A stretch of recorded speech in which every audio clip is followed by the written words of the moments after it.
Yeah, not too far. I'll be in Fitchburg next week. Oh, all right. Beautiful. Those kind of thoughts never come to our mind, that they don't think of us as Americans. At the end of the day, we consider ourselves as Americans, right? I mean, if we are living here as residents, as citizens, no matter who says anything to us, the fact is that we live here, we consider ourselves Americans, so it's our responsibility to come and do this. And it's locked down. And any trash that you see, if you see like a bin, that's... So today what we decided to do was head to the National Mall and start cleaning up some garbage. The government has been shut down for a while now, so the parks were getting dirty, and we figured that this is our civic duty and religious duty to go take to the streets and start cleaning up the trash and the garbage here. We are Ahmadiyya Muslims. We are those Muslims who believe in the Messiah, Mirza Ghulam Ahmad of Qadian.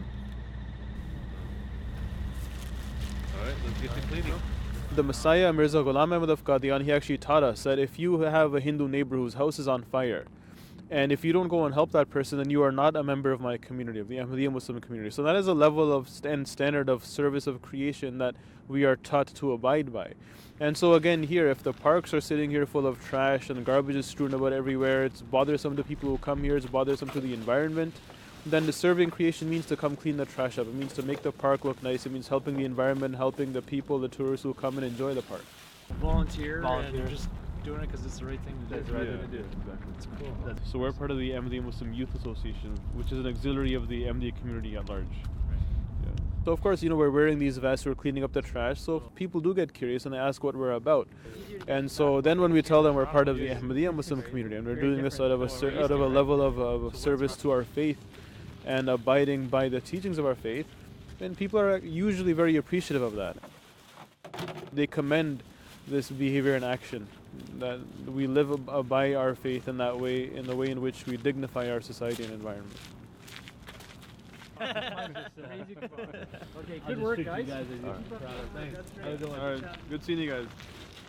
The Ahmadiyya Muslim community has been persecuted in much of the Muslim world, and the main reason for this persecution is that we believe that Mirza Ghulam Ahmad of Qadian was a prophet. Now, much of the Muslim world takes exception to that, and they say, no, Muhammad, peace be upon him, was the last chronological prophet, no more prophets can come. And it is this basic main difference because of which much of the Muslim world persecutes the Ahmadiyya Muslim community, why our community is called heretical and non-Islamic, and we are called kuffar or disbelievers. This is ours? Yeah, slow shot. So for us as Ahmadiyya Muslims, there's a very unique position we're in, where, in much of the Muslim world, we're not considered Muslim. Now here in the Western world, nobody knows about the difference of Sunni, Shia, Ahmadiyya too much. They just know a Muslim is a Muslim. So here, because we're Muslim, we're then persecuted because of that.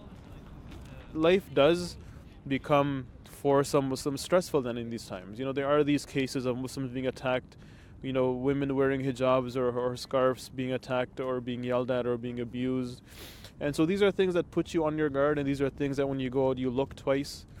But at the end of the day, we still live in a country and a society that gives us the freedom to practice our religion, and we are grateful for those freedoms. So this was a time in which our city and our country needed our service. So we took that call upon ourselves to do this service to the nation in which we live.